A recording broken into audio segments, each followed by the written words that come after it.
The loner rancher waited for his mail-order bride, but a Chinese woman who didn't speak English cam. Elias Ward had lived alone on his Montana ranch for so many years that silence had become a familiar companion. The long stretch of land, the old barn, the fading fences, and the big sky above him were the only things that kept him company from sunrise to sunset. He had grown used to the wind brushing through the grass and the distant sounds of cattle moving across the fields. Sometimes he spoke to his horse as if it could understand every word, because there were days when the loneliness felt heavier than his own shadow. Elias was not a man who enjoyed crowds. People in town often tried to talk to him, but he usually kept conversations short. He wasn't rude, just quiet. His life had shaped him that way. He had grown up working hard, waking before dawn, and returning home after the sun dipped behind the hills. His parents had passed away when he was young, and his siblings had moved east to find different futures. The ranch became his whole life, and while he took good care of it, it did little to care for him in return. As the years went by, the loneliness crept deeper into him. He had always imagined he would one day marry, build a family, and fill the empty house with laughter. But seasons kept changing, and nothing changed for him. His days were predictable: wake up, feed the animals, ride out to check the fields, mend broken fences, return home, heat a simple meal, and fall asleep. Repeat, over and over again. One winter, the loneliness felt sharper than ever. Snow covered the fields, and the ranch seemed even bigger, even quieter. Elias would sit by the fireplace at night, staring at the flames and thinking about the years slipping by. He was still strong, still hardworking, but life was not meant to be lived talking only to cattle and horses.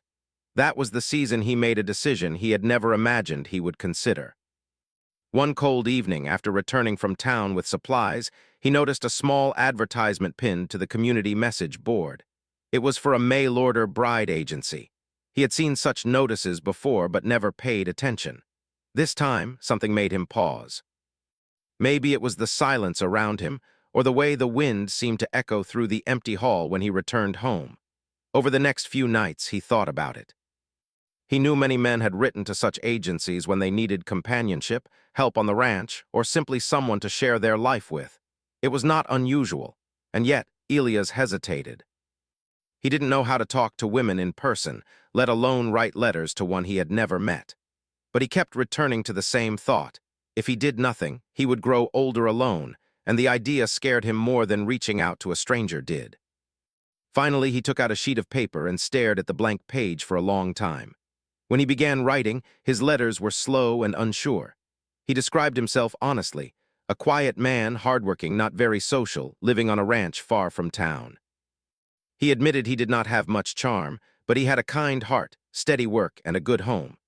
He wrote that he was looking for a woman who wanted a peaceful life, someone who didn't mind open skies, long days of work, and calm evenings by the fire. He rewrote that letter 3 times before sending it. The agency replied a few weeks later with a letter from a woman named Margaret. She described herself as practical and steady, someone who had lost her husband early and was hoping to start over. She sounded sensible, calm, and dependable, qualities Elias admired. Their letters continued for a few months. They weren't romantic, but they were warm and respectful. Elias began to look forward to mail delivery days. He found himself checking the road more often, listening for the sound of the post rider. Every new letter brought a small spark of excitement to his otherwise predictable life. He began preparing the ranch for her arrival. He fixed the broken steps on the porch, sanded and polished the wooden railings, and even painted the door a fresh coat of warm brown. He cleaned the extra bedroom, bought new linens, and scrubbed the kitchen until it smelled faintly of lavender soap. He felt nervous, almost shy, but hopeful. For the first time in a long while, he imagined what it would be like not to eat meals alone, not to walk into an empty house, and not to face each morning without another voice greeting the day. He practiced what he might say when he met her. Simple words like "welcome" or "I'm glad you're here," but every time he rehearsed them, they felt too stiff or too short. How did a man who hadn't talked much for years suddenly learn to express himself? He laughed at himself, shaking his head at the mirror one evening. "You're worrying too much," he muttered. "She's human, not a storm rolling in." But still, the worry lingered. The night before she was supposed to arrive, Elias barely slept. He kept imagining what Margaret might look like, how she would step down from the stagecoach, how their first conversation would go. Would she smile at him? Would she be disappointed? Would she find him too quiet, too plain, too awkward? He didn't know, but he hoped that kindness and honesty would be enough. Morning finally came, bright and warm. The sky was a clear blue, and a gentle breeze moved across the tall grass. Elias woke early, dressed neatly, and brushed off his boots until they shined. He fed the animals quickly, checking his watch every few minutes. The stagecoach was expected around midday. He saddled his horse and rode toward the small stop near the crossroads, where travelers usually unloaded. His heart beat faster the closer he got. When he reached the waiting area, he got off the horse and tried to appear calm, though anyone looking closely would see the nervousness in his eyes. He wiped his palms on his pants, straightened his hat, and stood near the wooden bench. He kept rehearsing what to say. "Welcome, Margaret. I'm happy you're here. I hope your trip was not too hard." But each phrase felt wooden. What if she asked him questions right away? Would he freeze? He hoped not. Finally, the distant sound of wheels crunching along the dirt road reached his ears. Dust rose in the air as the stagecoach approached, and Elias felt as if his heart climbed into his throat. This was it, the moment that might change his life. The coach slowed, then stopped. The driver called out a greeting, and Elias lifted a hand politely. Passengers stepped down, one by one. An older man, a mother with 2 young children, a traveling salesman with too many bags. Elias scanned each face, searching for the sensible widow he had exchanged letters with. His breath caught when he saw the last passenger step down. She was young, much younger than Margaret described herself. Her hair was shiny and black, pulled back in a neat, simple style. Her clothing was modest and clean, but clearly not from around the area. Her eyes were soft, wide, and filled with uncertainty as she looked around. She held a small bundle of belongings close to her chest, and she seemed both nervous and lost. Elias frowned, confused. This was not Margaret. This woman looked nothing like the person he had been writing to. He glanced at the driver, who simply nodded toward her as if expecting Elias to approach. The woman took a careful step toward him and bowed slightly, a gesture unfamiliar to him. Then she reached into her pocket and pulled out a folded letter. With trembling hands, she offered it to him. Elias accepted it slowly, still unsure of what was happening. He opened the letter, and his eyebrows knitted together as he read. The words were written by the agency. It explained that Margaret had changed her mind at the last moment. She had met someone locally and no longer wished to travel. The agency, feeling pressured to fill Elias' request quickly, had instead sent a different woman, someone who needed a safe home and a new start. Her name was Lin May, and the letter stated clearly that she spoke very little English. Elias felt the world tilt slightly. He didn't know whether to be angry, confused, or simply stunned. He stared at the letter, then at the woman standing before him. She looked tired, hopeful, and frightened all at once. She did not speak, only clasped her hands together nervously as if waiting for a judgment. Elias let out a slow breath. This was not what he had expected, not what he had prepared for. Not who he had imagined sharing his home with. But there she stood, alone without anyone else to help her. And so, despite his confusion, despite the disappointment, and despite the sudden shift in his carefully planned future, he could not bring himself to turn away. Not when she looked at him with eyes that carried oceans of unfamiliar stories. And not when he, for the first time in years, felt something unexpected stirring in his quiet heart. A feeling that destiny sometimes arrived in forms no one could predict. The moment Elias folded the letter and looked up at the young woman in front of him, he felt a mix of emotions swirling inside him. Confusion pressed hardest, followed closely by frustration, and then something softer, concern. The woman stood silently, waiting for his reaction, holding her belongings close as if they were her only shield in a strange new country. Her eyes lifted to his, and he noticed how tired she looked. There were faint circles beneath her eyes, and her cheeks carried the marks of a long journey. Yet there was a quiet strength in the way she stood, straight and steady, even when she clearly felt lost. Elias had never met anyone like her. She didn't look like the woman he had written to for months, and she certainly didn't look like someone who had chosen this place willingly. Instead, she looked like someone who had been pushed by circumstances far beyond her control. He cleared his throat, realizing he had been staring too long. "Lin May?" he asked slowly, unsure if he had pronounced it correctly. She nodded, her hands gripping the strap of her small bag. Elias wished he knew what to say. Words did not come easily to him on ordinary days, and now, faced with a completely unexpected situation, he felt even more tongue-tied. He glanced at the stagecoach driver, hoping for some explanation, but the man only shrugged as if this were none of his business. After a long moment of silence, Elias finally stepped closer. I'm Elias Ward," he said, tapping his chest lightly to introduce himself. Elias, May nodded again.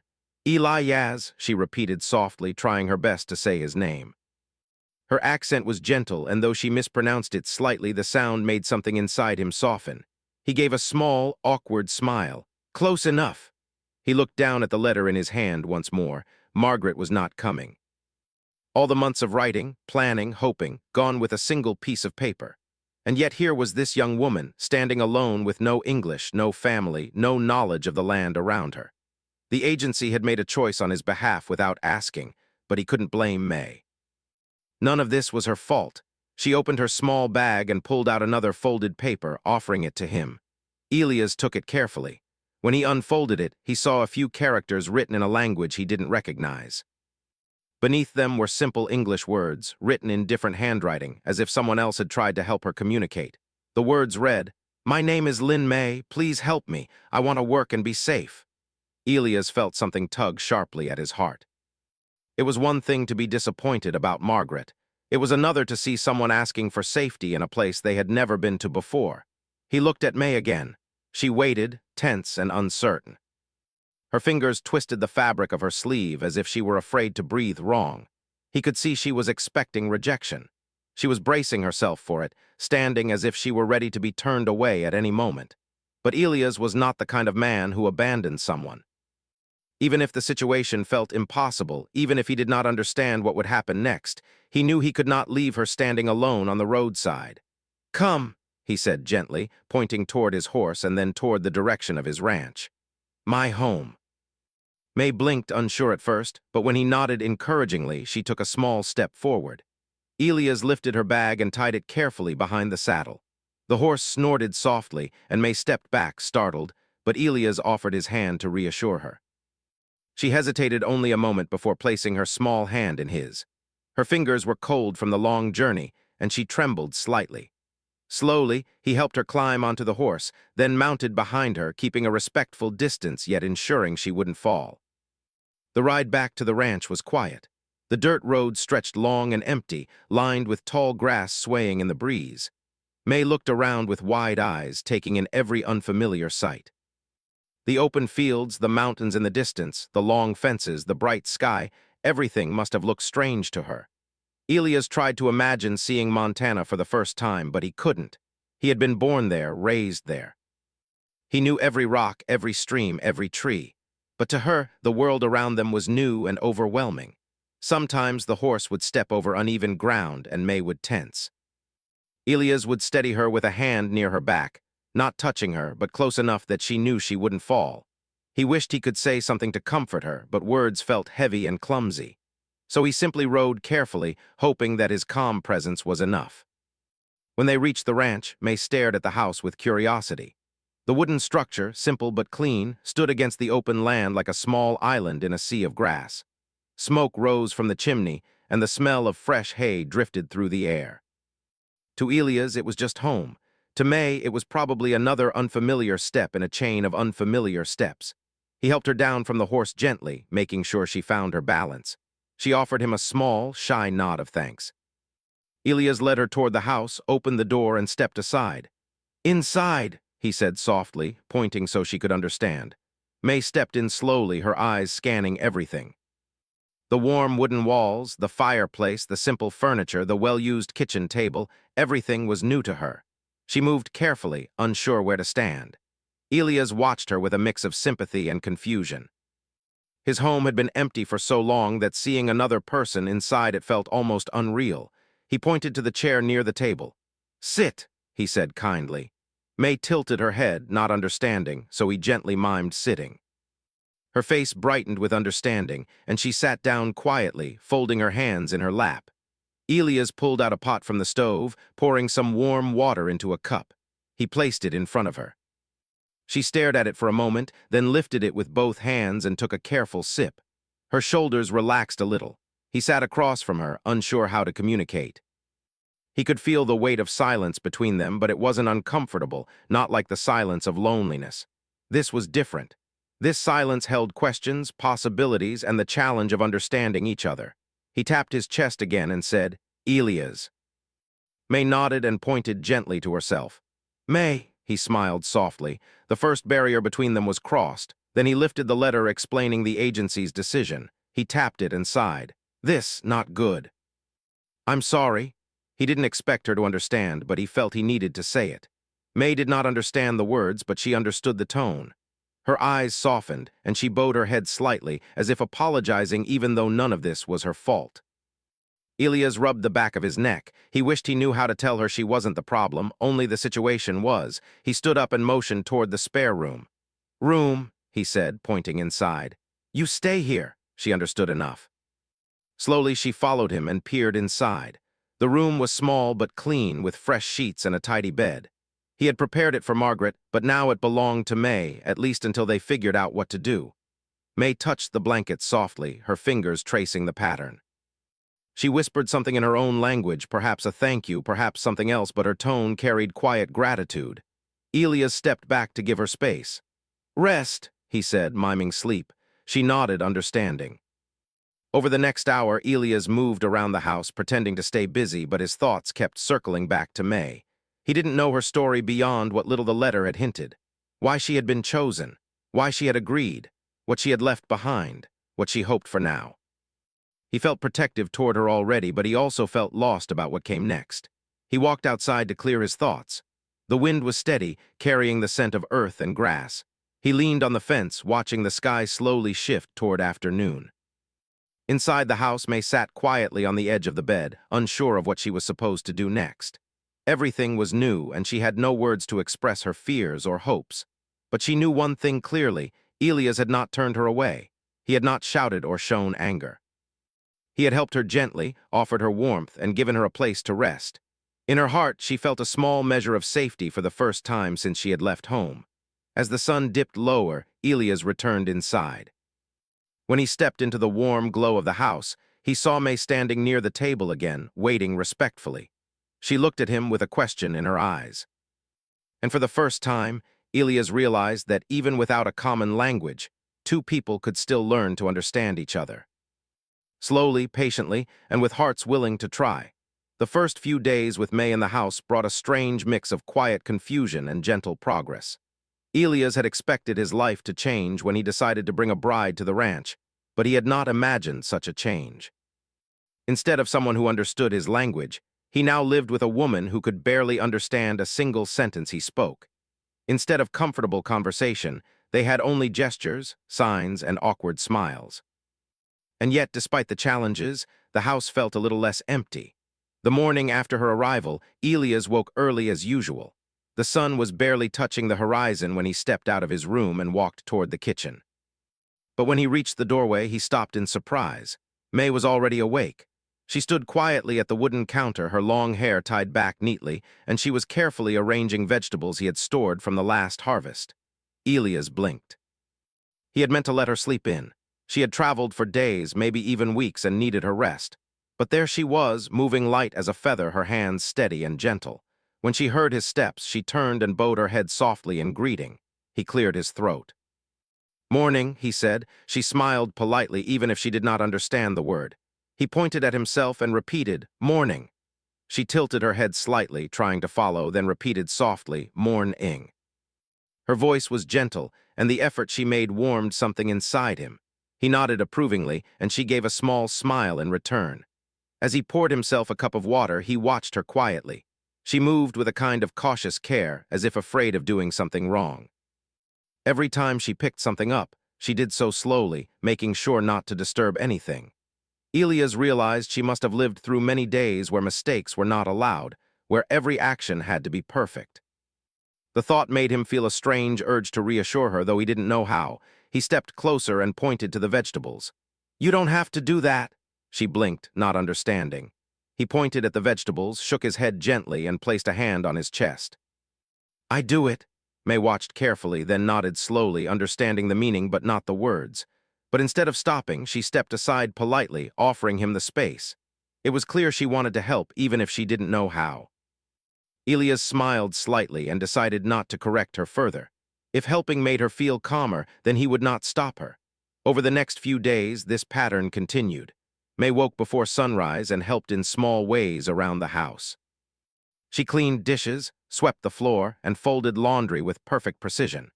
She even found gentle ways to organize shelves and cupboards, placing items so neatly that even Elias noticed the improvement.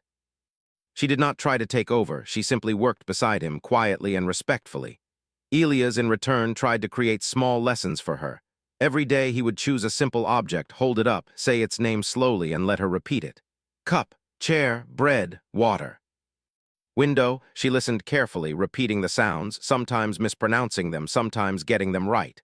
One afternoon he pointed to himself and said, Elias, then pointed to her and said, May. She understood and smiled warmly. Their lessons became a routine that both looked forward to. It gave them a way to communicate beyond gestures, and each successful new word felt like a small bridge built between them. One afternoon, Elias took her outside with him. He needed to check the fences and look at the cattle grazing on the far side of the ranch. May followed him quietly, watching everything with curious eyes. The sky was open and bright, stretching endlessly, and the air smelled fresh and earthy. She took a deep breath, letting the wind brush against her face. Elias noticed and said softly, Big sky. She looked at him, then toward the endless blue, repeating the phrase slowly. Be sky. He chuckled gently, close enough. When they reached the cattle field, May's eyes widened. She had never seen such large animals up close. The cows grazed peacefully, their tails swishing slowly. She stepped closer to Elias, almost as if seeking protection, though the animals were harmless. Elias gave her a reassuring nod. They won't bother you, he said, tapping his chest. Safe. She didn't understand the words, but she understood the gentle expression on his face. Her shoulders relaxed. As they walked the fence line, Elias pointed to different tools, naming each one. Hammer, rope, fence, gate. May repeated the words eagerly, wanting to learn as much as she could. At one point, she leaned down and touched a wildflower growing beside the path. Its petals were soft and bright yellow. She smiled at it, then looked up at Elias as if asking for the word. Flower, he said. Flow-er, she whispered, holding the delicate petals gently. Elias watched her for a moment. The sight of her kneeling in the grass, the sunlight touching her hair, the gentle way she handled such a simple thing, it stirred something inside him. She brought a softness to the land that he had never realized was missing. When they returned to the house, May began preparing vegetables for dinner. Elias watched her chopping them with careful precision, and he felt a small sense of comfort. The house no longer felt silent. Even though they barely spoke the same language, the air felt lighter. Days slowly turned into weeks. Elias learned that May was incredibly hardworking, and she learned that Elias was patient and kind. They created their own rhythm without even planning to. One day, while repairing a small wooden chair in the front yard, Elias felt a soft tug at his sleeve. He turned to find May standing behind him with a small piece of folded paper. She offered it to him carefully. He opened it and saw a small drawing of a house, a woman and a man standing on opposite sides. Between them were small marks, perhaps words she couldn't write in English. She pointed to the drawing of the woman and then to herself. Elias realized she was trying to explain something about her past. He nodded gently, encouraging her. May didn't know how to speak the words, but she began drawing again. This time she drew a small boat on water, a city with tall buildings, and then a long road. She pointed to the boat, then herself, then the road. Elias understood that she had traveled by ship, then by land, probably through many places before arriving in Montana. She drew another picture, a small, simple home with a door open. Then she drew several people standing outside, pointing. Their faces were not angry or smiling, but their arms reached toward her in a way that suggested she was not meant to stay. She touched the picture lightly, her expression softening with old sadness. Elias' chest tightened. He did not know her full story, but he understood enough. May had been alone for a long time, pushed from place to place, never really belonging anywhere. She had been sent to him not because she chose him, but because she had nowhere else to go. She must have been frightened, unsure if she would be welcomed or rejected again. Gently, Elias reached for a pencil, took the paper, and drew a simple picture, a house that looked like his with two small figures inside. He pointed at the figures, one representing him, one representing her. Then he tapped the picture and placed a hand on his chest. May stared at the drawing, her eyes softening. She understood what he meant. He wasn't sending her away. He wasn't one more place that refused her. She bowed her head slightly, then placed both hands over her heart in silent gratitude. From that day onward, something shifted between them. They still struggled with language, but their gestures became more natural. If Elias handed her something, she took it with a warm nod. If May needed help, she would gently tug his sleeve. They developed a way of speaking without speaking. It was not perfect, but it was real. One evening, as a gentle rain tapped on the roof, Elias showed her how to use a small notebook. He wrote simple English words on one side of the page and slowly pronounced each one. May repeated them, studying his mouth carefully to mimic the sounds. Then she surprised him. She took the pencil and on the other side of the page wrote small characters in her own language. She pointed to them, then pointed to herself, encouraging him to try. Elias attempted to pronounce the words, and May giggled softly, not in mockery, but in warmth. It was the first time he heard her laugh. It was light like the tinkling of wind chimes, and for a moment the house felt brighter than ever. As days passed, May's presence became part of the ranch. She learned how to help in the garden, how to gather eggs from the chickens, and even how to pat the horse gently without fear. Elias taught her patiently, showing her step by step. Sometimes she surprised him with her own skills. She sewed torn cloth with delicate stitches, organized cupboards with a sense of order he had never managed, and prepared simple dishes that carried flavors he had never tasted before.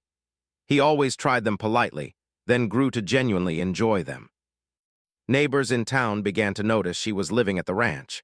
Some looked curious, others puzzled, and a few whispered behind Elias' back, wondering who she was and why she had come. But Elias ignored them.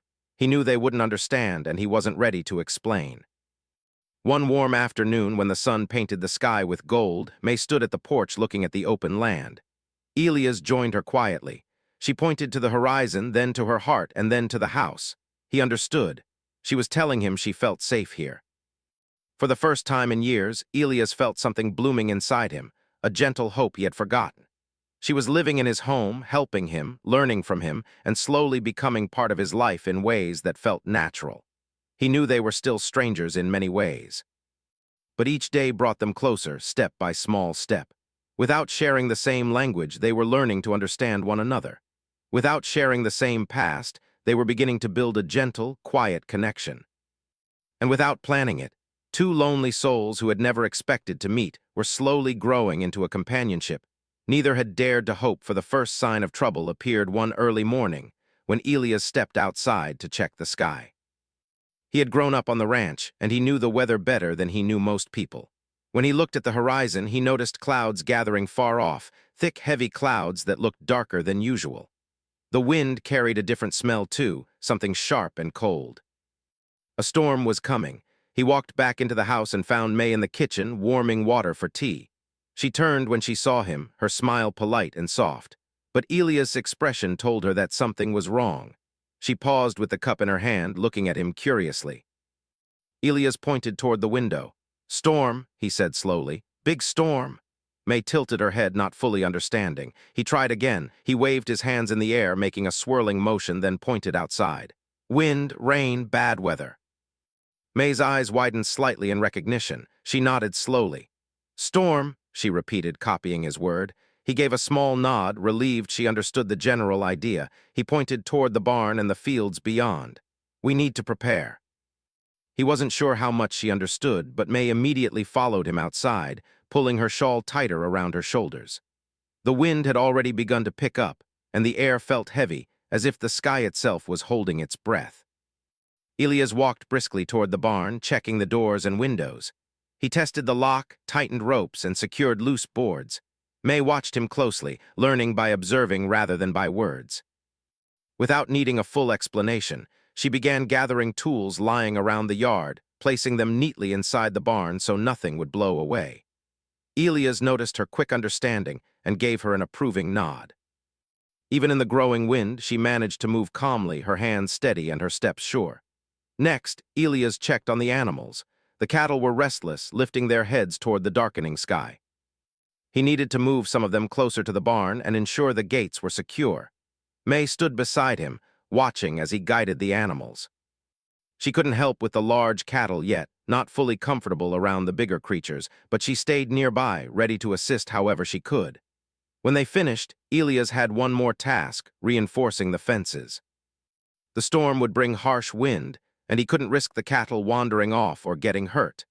May followed him along the fence line, handing him nails and wooden pieces when he gestured. She held everything carefully, making sure nothing slipped away.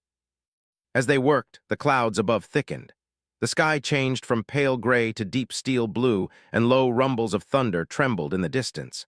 May's eyes widened slightly at the sound, but she stayed close to Elias' side. "You're doing good," Elias said gently, though he knew she wouldn't understand the full sentence.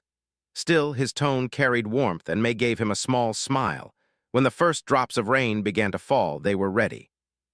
They hurried back toward the house, the wind tugging at their clothes. May held her shawl around her tightly while Elias walked beside her, shielding her from the harsher gusts. The rain grew heavier as they reached the porch.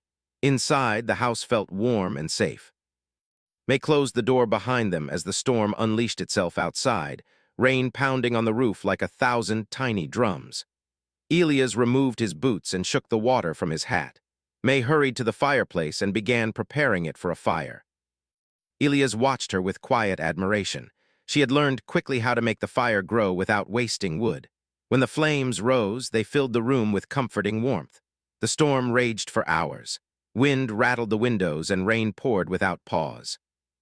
At one point, the lamps flickered, and May looked up in alarm, but Elias reassured her with a calm gesture. "It's all right," he said softly. They spent most of the day inside, working on small tasks. Elias fixed a loose drawer, while May practiced writing English words in her notebook. Every now and then, she would try a new word aloud, and Elias would correct her gently, smiling each time she got it right. As evening came, the storm's force picked up again. Elias stepped outside to check the barn, pulling his coat tightly around him. The wind pushed against him, and rain soaked the ground, but he needed to make sure the animals were safe. May stood at the doorway, watching anxiously until he returned. When he came back inside, drenched but unharmed, May hurried forward with a towel. She held it out with concern in her eyes. Elias chuckled softly and accepted it. "Thank you," he said. She nodded, relieved. That night, as the storm continued its long roar, the ranch felt strangely smaller and cozier. The fire warmed the entire room, and the sound of the rain softened from frightening to rhythmic. May sat at the table, sewing a small tear in Elias' shirt, while he sat across from her, repairing a broken lantern. For a moment, Elias looked up and watched her. She sat with her back straight and her head slightly tilted as she worked. The firelight glowed softly against her face. She looked peaceful, calm in her quiet way. And Elias realized something important.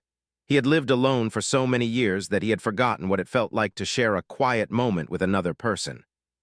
Not because he needed help, but because the presence itself brought a sense of comfort. He found himself grateful for her presence. Late in the night, the storm softened. The wind quieted, the rain slowed, and finally the sky grew still. Elias stepped outside once more to check for damage. May insisted on following him, refusing to stay behind when she could help. The air was cool and fresh. The ground was muddy in places, and small branches lay scattered across the yard. A few fence posts had been loosened, and one small corner of the barn roof had come partially undone. But overall, things were better than Elias expected. May walked beside him, her feet moving carefully over the damp ground. When she saw the loose fence post, she pointed to it and looked up at Elias with a question in her eyes. "Yes," Elias said. "We fix." She nodded. Together they worked in the soft, early dawn light, repairing what the storm had damaged. Since the wind had calmed, their work went smoothly. May fetched tools, carried small wooden pieces, and held posts steady while Elias secured them. In moments like this, they did not need language. Their actions flowed naturally, as if they understood each other through rhythm alone. When the sun finally rose, the sky was clear and bright again. The storm had passed, leaving the ranch washed clean. Elias stood for a moment, breathing in the crisp air. Beside him, May closed her eyes gently, letting the sunlight warm her face. Elias watched her quietly. She seemed to belong more now than she had when she first arrived. She walked with more confidence, helped with more ease, and smiled more often. The ranch had become a place where she felt safe, and her growing comfort brought a sense of peace to Elias that he had not expected. Later that day, they rode into town together. Elias needed supplies to fix the roof, and May wanted to pick up more thread for her sewing. She had grown more confident riding behind him, holding onto the saddle lightly rather than gripping it nervously. But when they reached town, Elias noticed immediately that people stared. Some whispered quietly. May sensed the attention and stepped a little closer to Elias without thinking. He noticed her discomfort. "Don't worry," he said softly, placing a reassuring hand near her back. She didn't understand the words, but she understood his gentle tone. Inside the general store, Elias helped her pick out thread while he gathered tools. The shopkeeper smiled politely at May, but some other customers exchanged puzzled looks. One whispered to her companion, glancing at May with curiosity. Elias heard, and though their words were not unkind, he felt a protective feeling rise in him. May had done nothing wrong. She did not deserve to be stared at like something unusual. She was simply trying to start a new life. May, sensing his mood, tapped his arm lightly and offered a small smile, as if telling him she was all right. After leaving the store, they mounted the horse again. As they rode home, the air filled with the scent of clean earth after rain. The sky stretched wide and bright above them. When they reached the ranch, May looked around the land with a peaceful expression. She seemed more at ease here than anywhere else. She helped him unload supplies, smiling when he showed her how to hold a hammer properly. She tried a few awkward swings, missing the nail and tapping the wood instead. Elias chuckled, shaking his head gently and guiding her hand in a careful, safe motion. May looked up at him, her eyes bright with determination.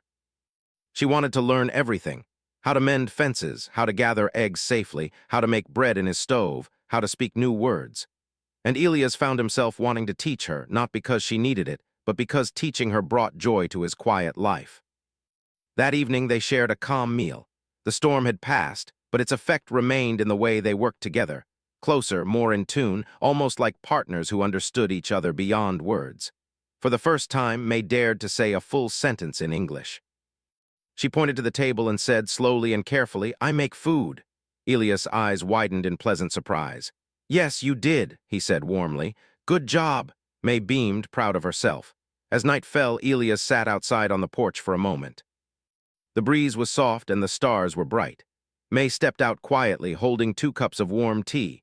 She handed one to him and sat beside him, leaving a respectful space but close enough to share the calm. They sat in silence, watching the sky. And Elias realized that storms, no matter how strong, sometimes brought people closer. The storm had shaken the ranch, but it had also given him something unexpected: the chance to see just how strong, caring, and capable May truly was. And in that quiet moment under the stars, Elias knew something had changed between them in a way neither could yet say aloud. The ranch had changed quietly over the months.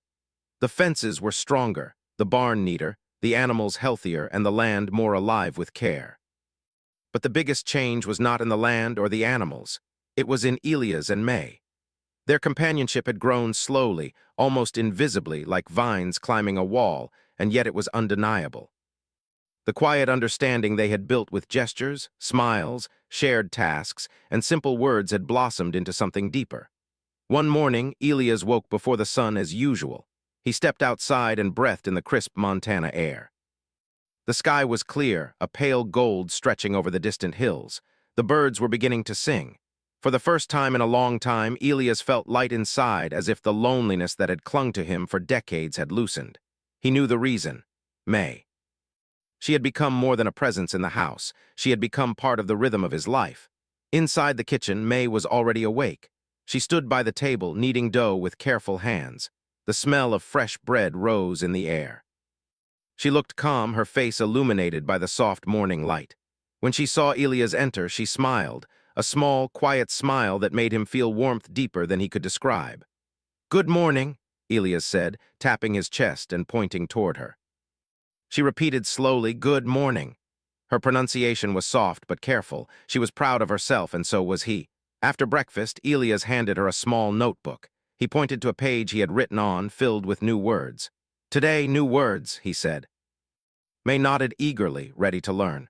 They sat together at the table, teaching and learning slowly, laughing gently when words were mispronounced. Elias loved seeing her determination, her curiosity, and the joy she took in understanding even a single new word. Later in the morning, they walked outside together. The land was alive with the sun's golden light. May pointed to a flower, then to herself, as if asking the name. Elias said slowly, "Flower," and she repeated it carefully, smiling when she got it right. Elias felt a deep satisfaction. She was learning, growing, and slowly finding a place in a world that had once seemed impossible for her. Over the next few hours, they worked together. May fetched tools, carried small baskets, helped with chores, and learned the rhythms of the ranch. Elias was patient, guiding her hands when necessary, showing her without scolding, correcting without criticism. Their movements together became a kind of dance, a silent communication that needed no words. When they laughed, it was genuine, full of joy and simplicity. Elias realized that he had never felt so alive, so connected, so understood, even though they spoke so few words to each other. By midday, the sun was high, and the wind carried the sweet scent of grass and wildflowers. Elias led May toward the barn. "Help?" he asked gently, pointing to the repairs that needed to be done. May nodded, picking up a small hammer.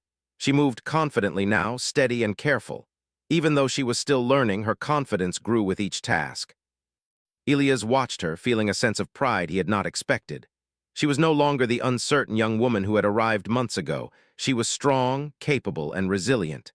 As they worked, a neighbor passed by on horseback. He tipped his hat politely to Elias, then glanced at May. Elias noticed the curious look and felt a quiet protective instinct rise in him. May, sensing his mood, looked down briefly but then met his eyes. Elias gave a small nod, reassuring her. She understood. She belonged here now, and Elias would make sure nothing disturbed her peace. After finishing their chores, they returned to the house. The afternoon was calm, filled with the warm light of the sun filtering through the windows. Elias brewed tea while May continued her sewing. They worked in silence for a while, but it was a comfortable silence, full of shared presence rather than emptiness.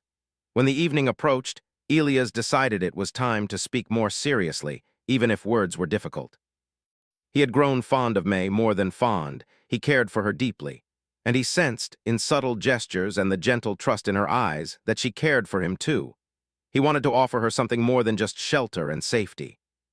He wanted to offer her choice, love, and a life together. He drew a picture on a piece of paper. A small house, two figures standing side by side, hands almost touching. Above them, he wrote in English, "Together." He placed the paper on the table and looked at May. She tilted her head, studying the drawing carefully. Then slowly she pointed to herself and then to him. Finally, she traced a line connecting the two figures. Elias smiled softly. She understood. Not the full meaning of the word together, but the sentiment, the idea of partnership, of shared life, of trust. That was enough for now. As the sun set, painting the sky with oranges and purples, Elias and May stepped outside. The air was calm and cool. He gestured for her to walk with him across the open land. May followed, her movements now confident and natural. The wind ruffled her hair and she smiled, lifting her face to the sky. Elias felt something deep in his chest, a quiet certainty he could not ignore. May was not here because of letters, arrangements, or agency mistakes. She was here because life had brought them together, and he wanted to ensure that they stayed together, not because of obligation, but because of choice. He stopped and turned to her. He pointed at her, then at himself, then at the small house they lived in. He tapped his chest. "May, stay?" he asked slowly, carefully. His words were simple, but his meaning was clear. He wanted her to choose to be with him, to make this life her own. May looked at him, her eyes wide. She didn't respond immediately. Instead, she reached into her bag and pulled out the small notebook. She opened a page she had been writing on earlier, and in careful English letters she had written, "I want stay." Elias' eyes softened. He reached out gently, holding her hand, not in force, not in demand, but in connection. May accepted it, her small hand resting in his. A warmth spread through Elias, stronger than the fire in the hearth, stronger than the light of the setting sun. This was more than companionship. It was trust, respect, and the beginning of love. They walked back to the house together. Inside, Elias guided her to the table. They shared a simple meal, bread, vegetables, and tea, but the quiet intimacy made it feel special. May spoke her first complete sentence in English while eating. "I like home." Elias nodded, smiling. "Good," he said. "Home." She repeated the word slowly, savoring it. Then she looked around the house, touching the walls gently, and whispered, "Safe." "Yes," Elias said softly, placing his hand on hers. "Safe." The night settled around them, calm and full of stars. Elias led May to the porch. They sat together quietly, sharing tea and warmth. The ranch was silent except for the soft rustling of the grass in the night breeze. Elias felt a sense of peace he had never known before. He had thought life would always be lonely, that he would always be alone. But now, with May beside him, life had shifted in ways he had never imagined. In the following days, life on the ranch settled into a comforting rhythm. May learned more English, while Elias learned to understand her gestures, expressions, and silences. They worked together in the garden, tended to the animals, repaired fences, and cooked meals. Every task became a shared activity, a way to grow closer. Their trust deepened with each day. They laughed together, stumbled together, learned together, and built a life quietly, patiently. Sometimes they rode out together across the open fields. May, once nervous around the horse, now rode confidently, her hands resting gently on the saddle. Elias marveled at how far she had come. She had grown strong, capable, and confident, and her joy in the open land reflected back at him, filling him with a warmth he had never known. Neighbors noticed the change too. Where they had once whispered and stared, they now offered polite nods and greetings. They recognized the bond between Elias and May, the quiet respect and partnership that defined their life. While others might not fully understand the depth of connection, Elias did not need their approval. He had found someone who belonged beside him, who had chosen to stay, and who had slowly become his family. One morning, as the first snow of winter touched the ground, Elias led May outside. He pointed to the horizon, then to the sky, then back to the small house. He tapped his chest. May understood at once. She smiled and nodded. Their life together was no longer defined by letters or mistakes or agency arrangements. It was defined by choice, trust, and growing love. In the quiet of the snow-covered land, they stood side by side. Elias held her hand gently. May rested her head slightly toward him. No words were needed. Their hearts understood each other fully. Elias thought of the long years of loneliness, the endless days spent with only the wind and the animals for company. He realized that all of that had led to this moment. He had waited for a companion, and life had brought him someone unexpected, someone extraordinary, someone who had taught him patience, understanding, and the gentle power of love. And as the snowflakes fell softly around them, he knew that the ranch, once a place of quiet solitude, was now a home full of hope, warmth, and a promise of shared tomorrows. For the first time in his life, Elias felt complete. And May, standing beside him, finally understood that she had found a place where she belonged.